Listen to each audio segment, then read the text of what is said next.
So on this week's episode of Be More Super, the podcast, we've got a fantastic guest from a film from 2007 that is still going strong. It's, of course, Hairspray, and my lovely guest is Nikki Blonsky. Nikki, welcome to the show. Hello, it's a pleasure to be here. And how is everything where you are? Because obviously I like to check in with my guests regarding this virus, this coronavirus. How's everything restrictions wise where you are? Because you're on the West Coast, if I'm correct. I am on the West Coast. I'm in California. It's getting tighter again. Things are, with the new variant and things going on and all of this. So yeah, it's definitely they're cracking down again, and rightfully so. Everybody needs to mask up and just be safe, So it's for me personally, filming during COVID, that was a fun learning curve. Because sets are such warm, environments where everybody's so huggy and, excited to be there. And we had to be really super far apart and not, we were like not able to do that. But it was a fun challenge, and I enjoyed it. Yeah, oh, good. I mean, I've got to say, the last few guests I've had on the show, they've been interrupted halfway through by the testing police, making sure that they're COVID free for filming. So, but you know what? It's good. I mean, you're getting back to work. Shows are being made, films are being made, and I suppose over the time that we was in, proper lockdown, that creative juices were flowing, and we're going to get some absolutely amazing things coming out of this as a silver lining, I suppose. But let's talk about 2007, because this is one of my favourite movies. It's one of my family's favourite movies. We have seen it time and time again. And funnily enough, I think it was last week, we sat down and I put it on, for the wife to keep her happy. And we was watching it, and my 3-year-old watched the entire thing. She absolutely loved it. And then I had a brainwave. I thought, let's reach out to Nikki, see if she has time to come on the show, and voila. So you know what? It's got to be a good. Hello. Oh, I will do, because do you know what? The soundtrack is just fantastic, and my 3-year-old absolutely adored it. Any dancing, any singing, it's the quietest she's been, to be fair, for an hour and a half. So we might be playing Hairspray a lot more around the house.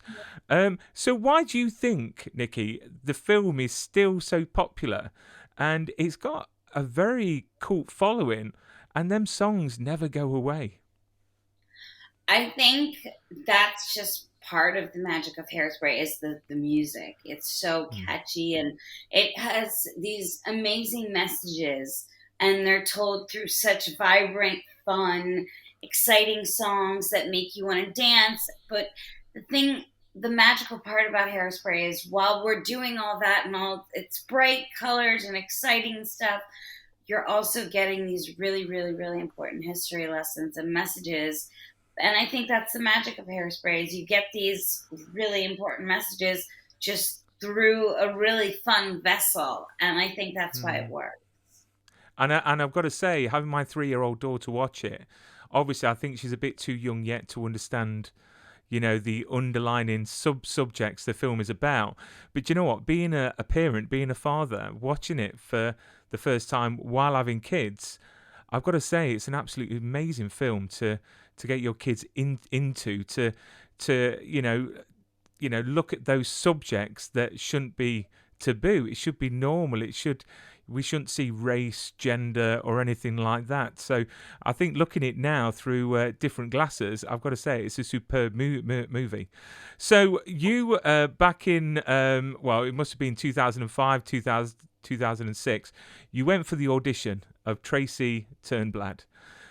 Was that your first major audition? Was that the biggest audition you've ever had in your whole life? Oh yeah, that was my biggest audition. That was my first massive like movie, like big time audition. It's my first callback. It was just so exciting. Everything was just new.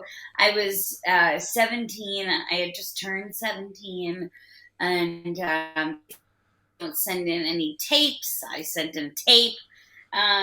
You know, I was so eager to play Tracy. She was a role that I had wanted since I saw her when I was 15 for my 15th birthday. I saw Broadway, the musical on Broadway, Hairspray, and I was just obsessed ever since then. I was like, I have to play Tracy Turnblad, and so yeah, I had no idea that here we would be almost 14 years later that the Many dream would have. years later.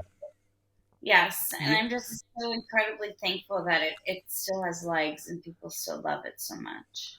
How competitive was that audition? Because I can imagine quite a few people went for it, and I've been in the audition sort of circuit before, and when you're lining up for that audition, everyone's looking at each other, everyone's psyching each other out, everyone's thinking, right, you know, you overhear people boast about things they've done before and how amazing they are.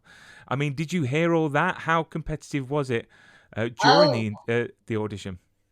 it was quite competitive. I was that person. I've always been that person that no matter, you know, what's going on at the audition, I kind of keep to myself and, Mm. you know, let them, you know, fluff their own feathers and boast about what they've done and talk about all of that stuff. I'm there, you know, I was there to nail the audition and hopefully get the role. I could have cared less about, you know, all of the drama and all of that, but it definitely opened my eyes because it being my first audition, I was like, wow, that this is something. That's how I knew the role was incredibly special when like 7,000 girls turned out to audition for Wow. her. Yeah, she's a Wow. special character, and she's not a character that comes around often for especially for plus size actresses. Mm. Mm. I mean, you know, the audition process itself. What did you have to do? Did you have to do a few dance pieces, perform with a pianist? I mean, a monologue. I mean, I went through 6 months of callbacks. And each wow. callback was kind of like another stage, if you will. It was Mm. like, you know, making it to another level of the game every time. That's what it felt like. And so it started with the big open call, and then it, you know, got smaller, and it was a dance audition. I had never danced before in my life before Hairspray. So I was like, oh boy. And it felt our amazing choreographer. One of them, Zach Woodley, was just the best. And he worked so hard with me. And then after that, it was, you know, of course, we had singing auditions all the way through, but then it was a big callback. It was one of the last really big Hollywood screen tests that they did was for Mm. Hairspray, and it was out here in LA on a big sound stage. They gave me the full works, hair and makeup. It was the final four girls. I was one of them, and it was just. I remember it was just one of the most magical days ever. And I remember leaving the studio and saying, well, whatever happens, happens. I've done the best that I can now. And I still can't believe it sometimes that it came true. So basically, what you're saying, it's like Americans Got Talent. There was thousands and thousands, and it got whittled down to you. I mean, you got that all them callbacks. I mean, I suppose if you got to that stage and you didn't get through, do you honestly feel like you would have thought, do you know what, I did my best, or would you have been proper gutted, like really upset? I can imagine going through all that and then not getting it. Yeah, I mean, you know, I think the thing is that I was very lucky to have a very wise grandmother who used to tell me what's meant to be is meant to be. And if it's Mm. meant for you, if something's meant for you, it's meant for you. And so that's kind of how I went into the auditions. I was like, if it's gonna happen, it's gonna happen. If it's Mm. meant to be mine, then it shall. And if it won't, it won't. And I mean, of course, I would have absolutely been sad and devastated if, it didn't happen. But I've always been a glass half full type of person. I was like, well, let's just see what happens if I try. Let's just try. And, I did. And I never would have thought, that it would have happened. But you never know unless you do try. And, I mean, so. how did you find out that you actually got the part? Was it a phone call? Was it an invitation down? I mean, how did you find out? I was in my my home away from home at the time, which I was working at a Cold Stone Creamery, an ice cream store, and I was working there, and they said we want to come to the 4 Final Girls hometowns to do a behind the scenes, for DVD extras, and for you, we'd like to come to Cold Stone. And I said, oh, okay, come on in. And they came, and I should have known. They walked in, there was camera crews and lights. I was like, what's going on? It was unbelievable. And I was making ice cream sundaes for New Line Cinema executives. I had no idea that they were, going to be my future producers. And they said, we think you should watch some of the other people's screen tests. And they sat me down and they opened up a laptop. And the director, Adam Shankman, the director of Hairspray, popped up. And he looked really sad. And he said, Nikki, I think you should go make yourself a big ice cream cone because it's you, honey. You got the part. Oh, wow. And from that moment on, after those words, everything has just been like, I fell on the floor crying. It was like a whole thing. I was like, I couldn't believe it. It was like an outer body experience. I couldn't believe that my dream was coming true. My family was there. My teachers were there because they were kind of letting me cut class to audition. And they were just super supportive. And the next day was my senior prom. And I went to prom. And now I had to tell all of my friends that I hadn't told them that I had auditioned, because if I didn't get it, I didn't want to have to explain why. But I got it. And now I had to tell all of my friends who were fellow theater kids, hey guys, you know that Hairspray movie that you've been telling me to audition for? Well, I've been auditioning and I got it. And it made for a very eventful prom. I bet it did. And at what stage did you find out who you was going to be, being on screen with? I mean, there's big names like Christopher Walken, John Travolta, Queen Latifah. When did you find out? I remember I was standing behind the ice cream counter. I specifically remember I was standing behind where we had the big tubs of ice cream, the glass counter where people can look in and pick their flavor. And I was standing behind there, and I had just found out that I got the role. And they're like, can we tell you who the rest of the cast is? I was like, please.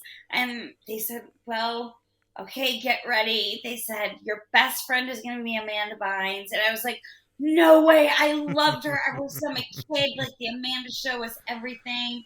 And then they said, hold on, Queen Latifah's Motormouth Maybelle. And I'm like, no way. Like, I've been obsessed with her since living single, and her entire career has just been so inspirational to me. And then, of course, then they laid the name out there. They said, and your mom is going to be John Travolta. And my heart was just like, I don't think it's ever skipped a beat like that. I was just, because that must be so surreal.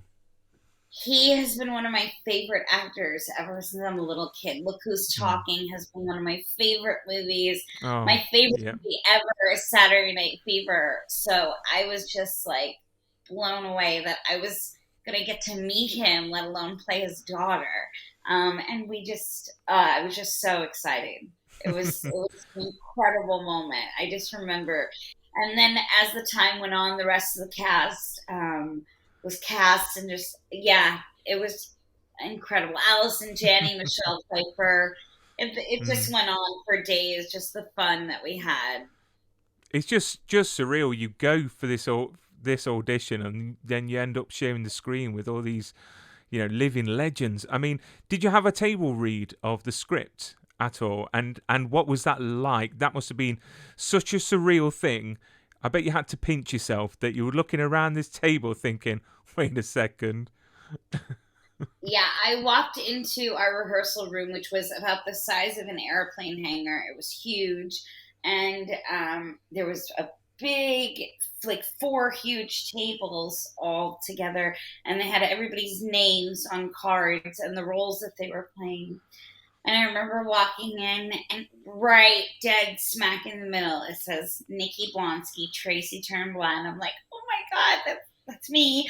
And then I looked to my left, and it said Queen Latifah, Motormouth Maba. I looked to my right, it said John Travolta, Edna Turnblad. And I was like, oh, okay. Now, and they said, well, we're going to start with, the beginning of the movie. How does the movie start? Well, good morning, Baltimore. It was time to put up or shut up. And I remember just those nerves and the excitement and just looking at John, looking at Queen, looking at Christopher Walken, and just belting my brains out and singing and just being so thankful that I got the role and was there in that room with them. I mean, those stars, it must have, as you said, been, so nerve-wracking. But who surprised you the most on set? From their sort of stature of fame, who really surprised you and who was the most down to earth? I think one of my favorite people, I mean, of course, John and I got along incredibly. He's still one of the greatest friends in my life and one of the sweetest people. And I adore him. I worship him. He's the best. But I think for me, the one who really kind of, I learned a lot from watching and listening to is Michelle Pfeiffer. She is this amazing actress who plays these incredible villains. And then when the camera's off, she is the sweetest, warmest, kindest, most gentle human being. And it was just really cool to see her switch from like Velma. And then when they would yell cut, she would just give me the biggest hugs. And I mean, just watching her and Allison Janney, of course. And then, of course, one of my favorite scenes was when I got to work with the late, great Jerry Stiller. That was a dream come true because I have been a fan of his my entire life. And do you know what? One of my favorite scenes was when you're trying on the clothes and you and John Travolta's dancing away. But if you actually look at him, honestly, his dance moves are hilarious.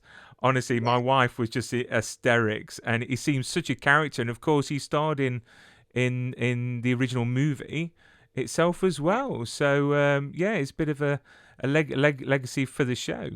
I mean, what was I going to say? I've lost myself now because I'm chatting to you and I'm like such, in awe. Obviously, the remake. This is a remake, but it's slightly different. I mean, did you watch the original movie, or did you try and make Tracy Turnblad a bit of your own?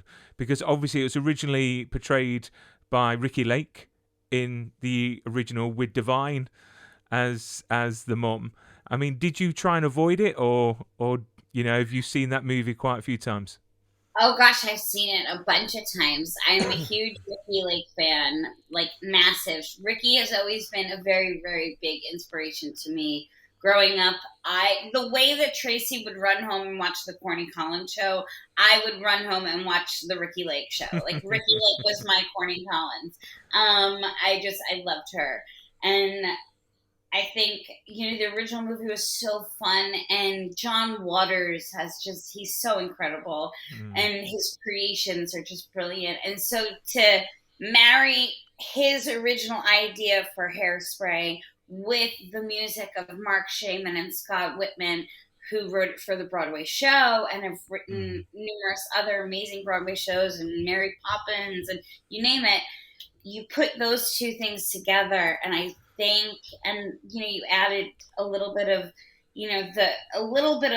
updating and making it a little more for families, and I think that was the magic. And then Adam Shankman just made it really, really fun with the incredible big dance numbers and made it super fun. So yeah, we definitely stayed true to the message of Hairspray and what it was all about. But I think we maybe just expanded it a little bit with the music and, definitely made it our own that way, I think. And definitely the dance numbers and the songs in the film is amazing. I mean, at the time of filming, which one was your favourite to actually film, and is it still your favorite now? Oh my gosh, my favorite to dance to was Lady's Choice because it was my greatest challenge. That was my big dance solo during when Link's singing during the Corny Collins dance off, and I was challenged to dance to all these boys, Broadway dancers that were just so incredibly gifted, and I had never danced before, and I remember being so intimidated and so nervous. And we just trained so hard, 8 hours a day for 2.5 months, got that number down. And I remember we filmed it on my birthday, and it felt just incredible to do that number. Now I look back, when I watch the film or when it comes up, my favorite dance number is Welcome to the 60s, because just the dresses, the pink glitters and sequins, and then, of course, being out there at 3:00 in the morning filming with John, it was just we had a blast. It was so much fun. So that's probably my favorite dance number that I look back on. Awesome. And the film became a global sensation. So for someone that was 17 that went in for this audition, then ended up with this role, how did you deal with the fame afterwards? Because it must have been so surreal. I mean, were you a diva or were you quite grounded? Oh no, I had a very, very, very key component there with me, and that was my mom. She kept me nice and firmly planted on the ground. Because it's incredibly important to stay humble, because as quickly as you gain fame, you can lose it in this business.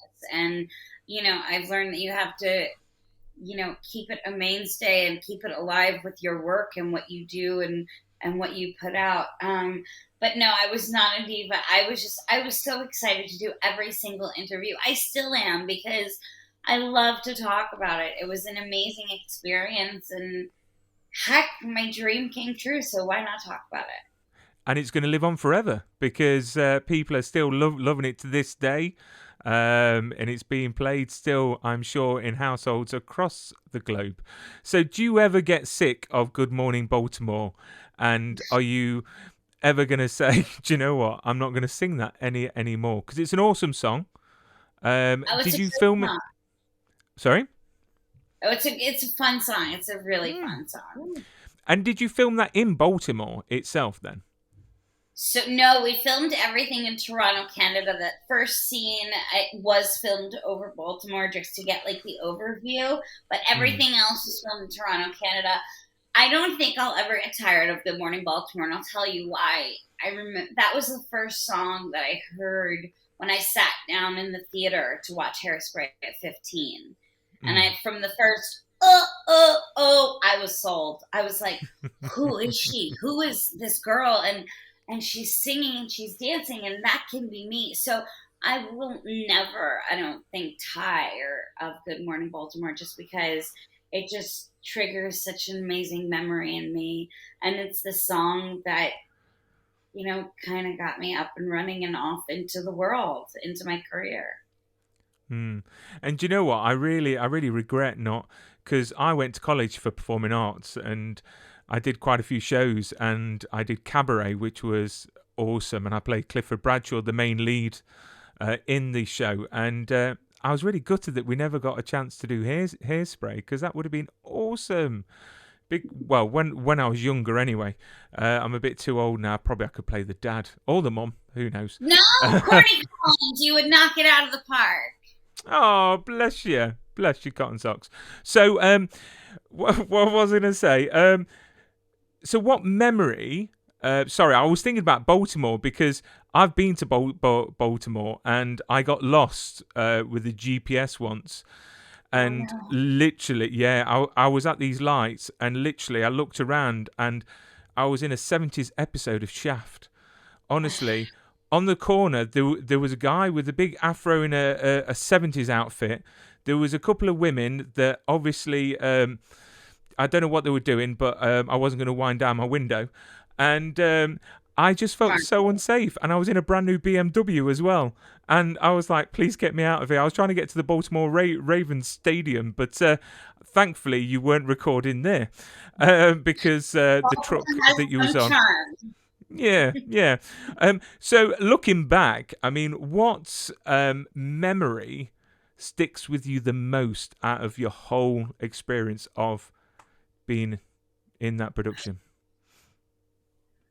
I mean, there's so many. There's so many. And just throughout the day, like I'll just be something will just remind me of a memory, or I remember so many late nights filming and just having a great time. I remember the protest scene was really, really powerful.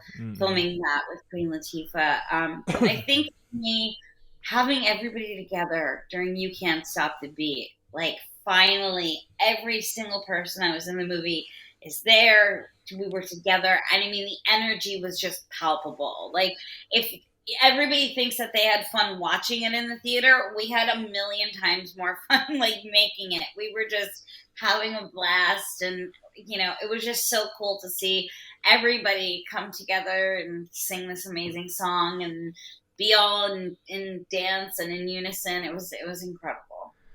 And I've got to say, I cry every time at the end. And I am man enough to say it.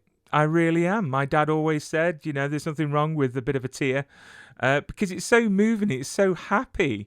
And, I forgot now the little girl's name, and she gets, picked. And me, it could be because I'm a dad, and yeah, it's probably that. I need to man up a bit. So what did you take? Yeah. What did you take from the production? Did you take anything? Costumes? Props? I definitely did take a couple of Tracy's trinkets. Just so I could have. I kept her watch that she wore in every single scene. I kept her watch. I kept a couple pairs of her shoes.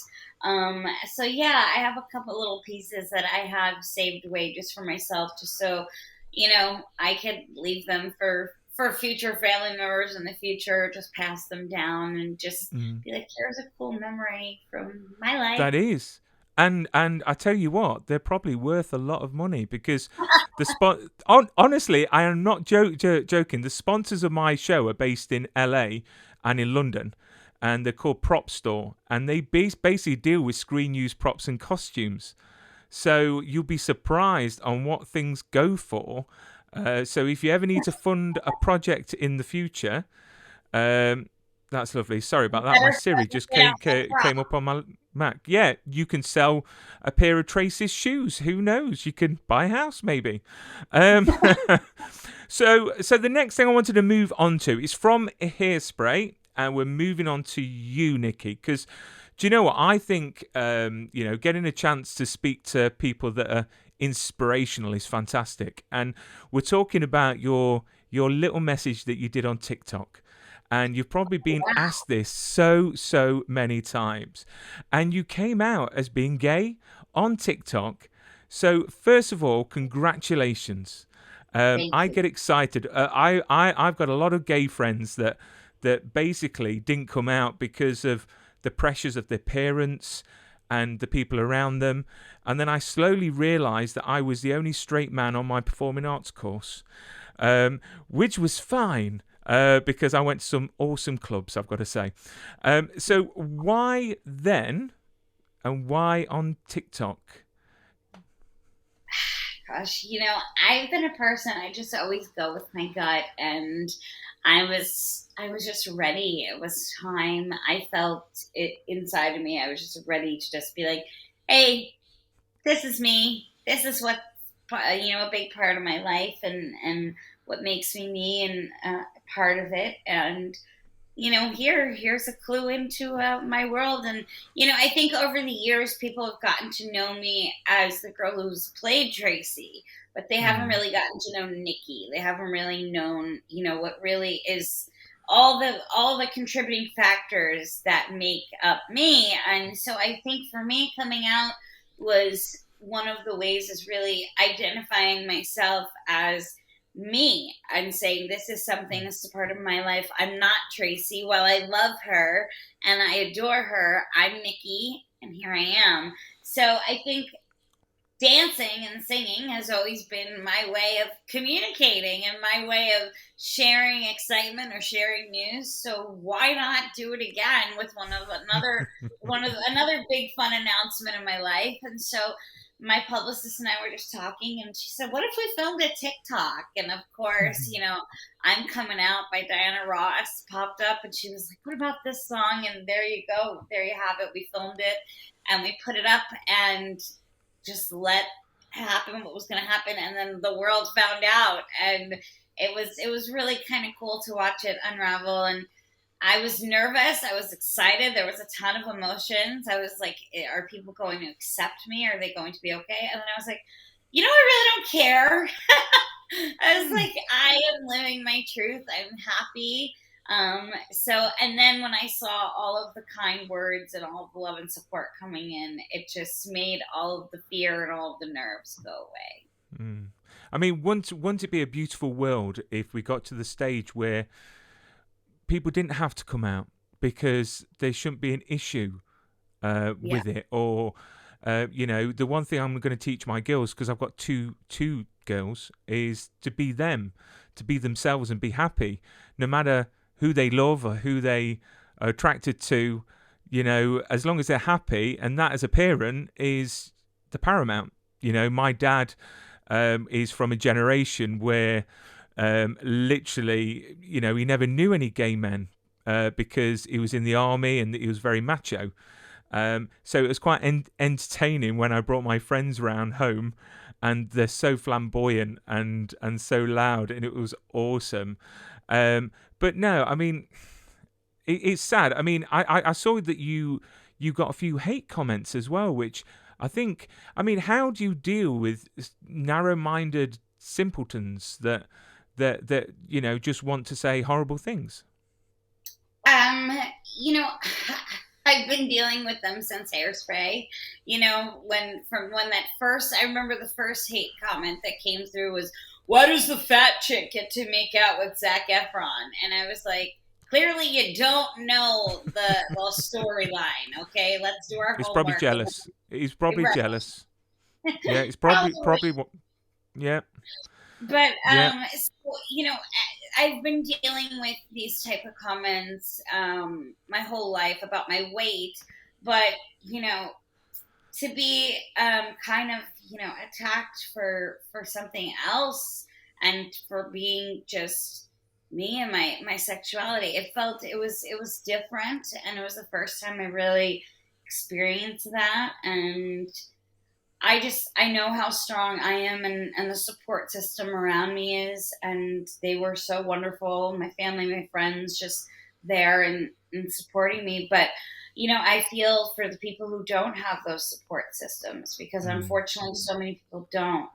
And people don't understand the magnitude of their words.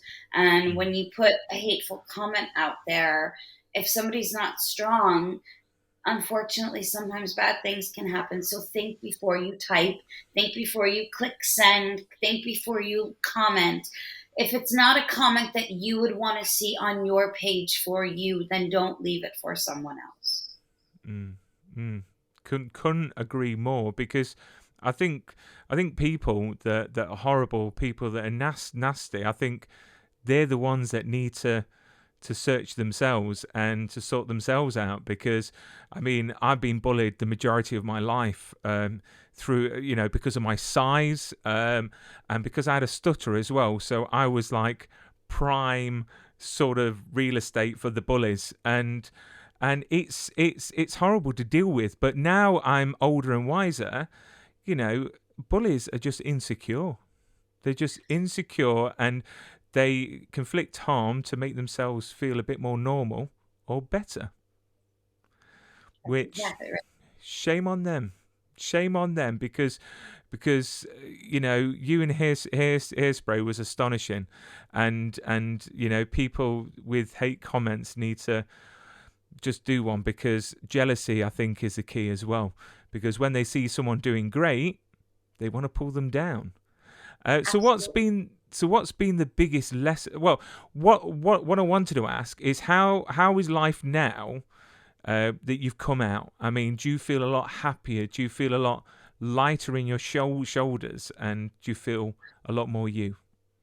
Oh, definitely, definitely. I don't have to worry about, who knows, who doesn't, or anything like that. I'm able to just be me, and it's really nice. I've always enjoyed being me, but now it's kind of nice not to have to watch over your shoulder and worry, or, am I going to get caught, holding my partner's hand, or by paparazzi, or somebody watching. So it's nice to just be out and proud, and I've always been loud, so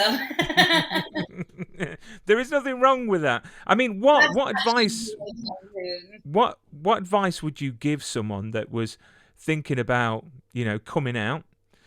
What advice would you give them? My advice is always to do it on your own time, when you're ready, never to feel pressured by anybody in your life or society. Just do it. It's yours. It's something that is so personal to every single person, So I just say, do it on your own time. Be gentle with yourself and do it however seems and feels fit for you. Everybody has their own journey and their own. Some people come out when they're 14. Some people come out when they're 40. There's no age to being yourself. You just have to just live your truth and do yourself justice by just living your best life and enjoying yourself, because we only get one life to live. Exactly. And do you feel that it's harder for someone to come out when they're in the public eye, than not? Yeah, well, I think, in today's generation, I think with celebrities coming out, it's a little, I think it's good, because I think the kids and people out there are able to see that, well, if celebrities are doing it, and maybe we can feel comfortable to do it too, because we know what a scary experience it can be firsthand. But I think, yeah, hopefully, like you said, as the future goes on, there'll be, nobody has to make any grand announcements anymore. We can all just be ourselves, and whether we're gay, straight, bi, anything, just we are who we are, and we are loved, and that's all that should matter. And it's not contagious. Do you know what I mean? When people go, you can't associate with them. It's on you, and you're not going to wake up gay tomorrow. Like, I promise you. Exactly. Unless Hugh Jackman was involved, and then no. I tell you what. I went to go and see him with my wife. He did a one-man show, and I've got to say, he was unbelievable. 3.5 hours that man was non-stop singing, and he was just I saw him in The Boy from Oz, and I was just totally I was amazed, because we all know him as like Wolverine, this incredible actor, movie star, guns a-blazing with his big muscles, and then all of a sudden, like, he was dancing and singing. And I think that's what's so cool about actors like him, actors like John Travolta, who play these like really, Danny Zuko, tough macho type guys. And then they play these amazing roles like Peter and the Boy from Oz and Edna Turnblad, where they step into these characters and just become these incredible song and dance artists. And it's just amazing to see. And so I think that's really cool when you see actors like that who are kind of known for being macho. They're kind of taking the stigma and being like, no, macho, it's so overrated. Like, it's so much more cool to be creative and, just positive and just playing these awesome, fun characters. What's been your biggest lesson that you've learnt over your career so far? Gosh, to take it one day at a time. As much as I prepare and plan for the future, I also have really learned to live in the moment and cherish every experience that I have, every film that I get to be a part of. Um, and I've just learned just so much just from watching other people work. I when I started, I had no idea when they told me to hit my mark, which is a little spot where you have to Yeah. stand. I said, why would I hit mark? So I went from, not knowing anything to, knowing some stuff. And it's been incredible to just get that education firsthand, on set, not, picking up a book, just hearing it from the horse's mouth, as they say, and just getting that live experience. There's nothing like it. So for me, those experiences, and I think the greatest takeaway that I've learned from my entire life is that, dreams really do come true. I'm not going to say it's been all unicorns and rainbows since I saw Hairspray. It surely hasn't.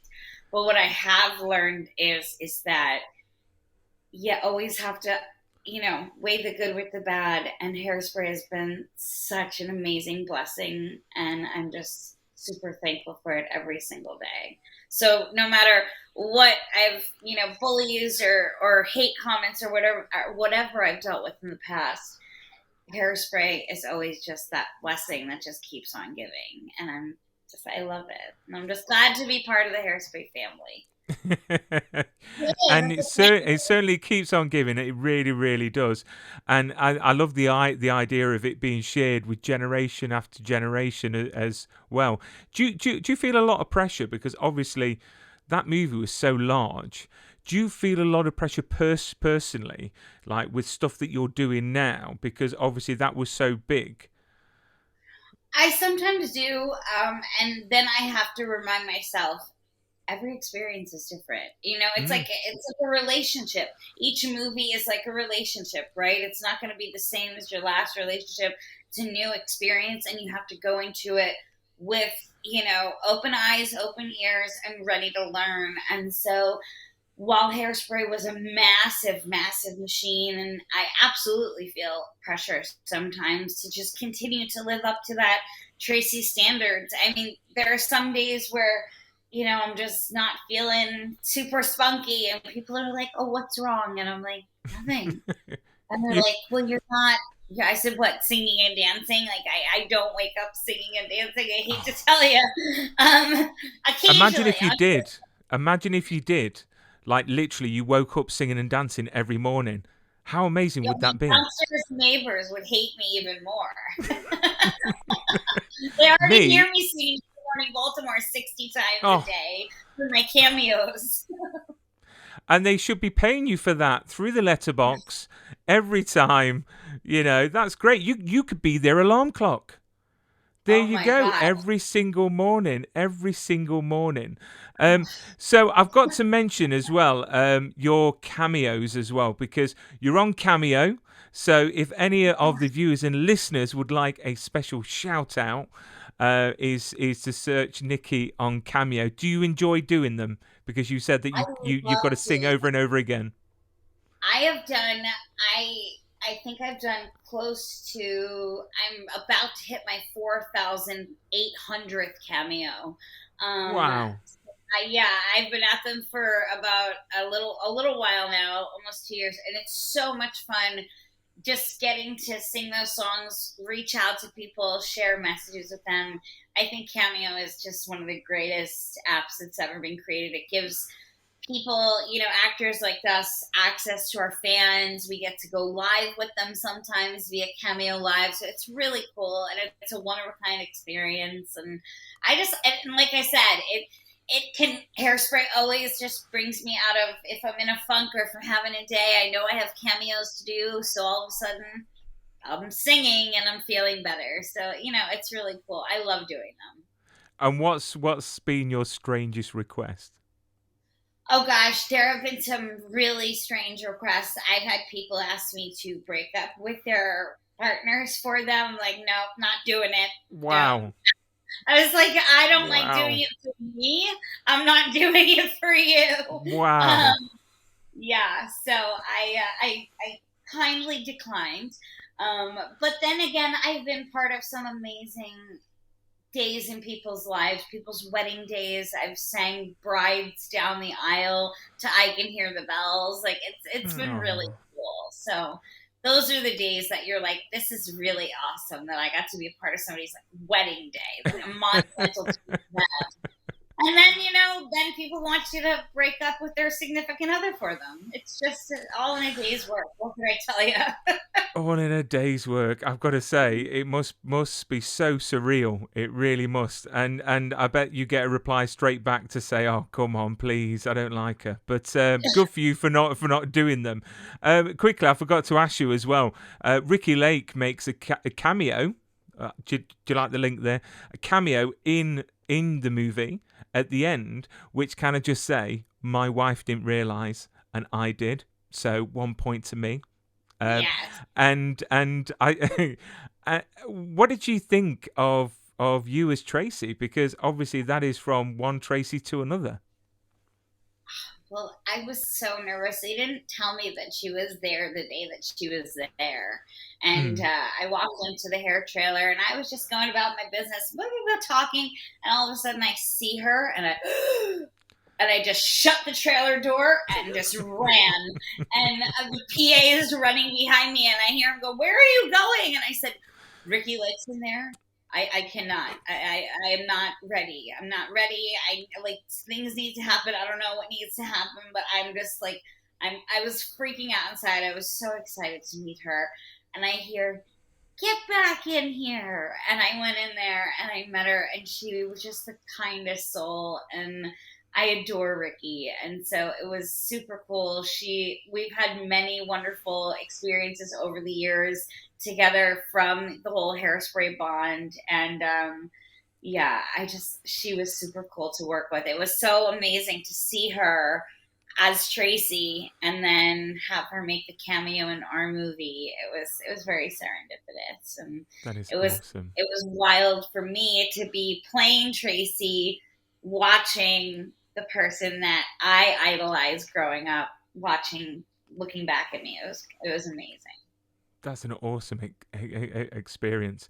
And before we end this lovely interview, Nikki, because I'm looking at the time, I'm thinking, wow, I could chat with you for hours, but I'm going to let you get on with your day. And before we end the interview, what 3 wishes, if they could be granted, what would you wish for? Well, I would wish that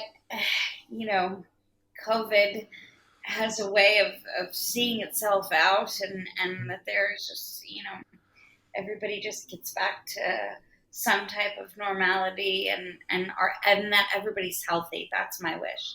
My wish is just for a kind and happy world where people treat each other with kindness. They lead with their heart, and I always say I try and leave the world in a little bit of a better place than maybe I found it.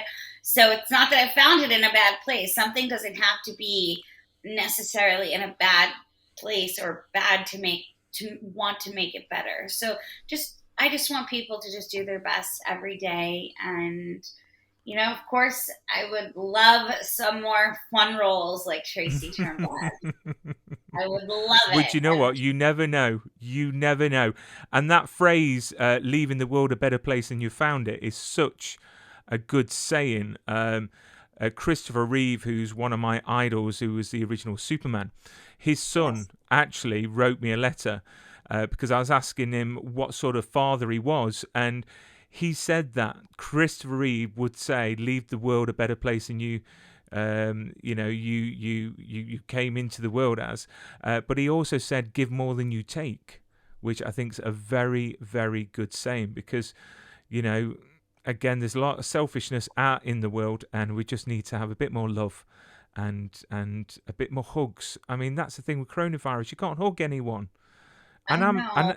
I'm a huggy man. I like to give bear hugs, and I can't give hugs. So I can't wait for the coronavirus to go, and then I can give everyone a bit of sugar. You know, I can cheer everyone up. Virtual hug. Oh, bless you. Well, Nikki, you've been a great guest, and this has definitely been a highlight for me. And I'm sure it's going to make my wife very, very jealous that I've been speaking with Tracy Turnblad.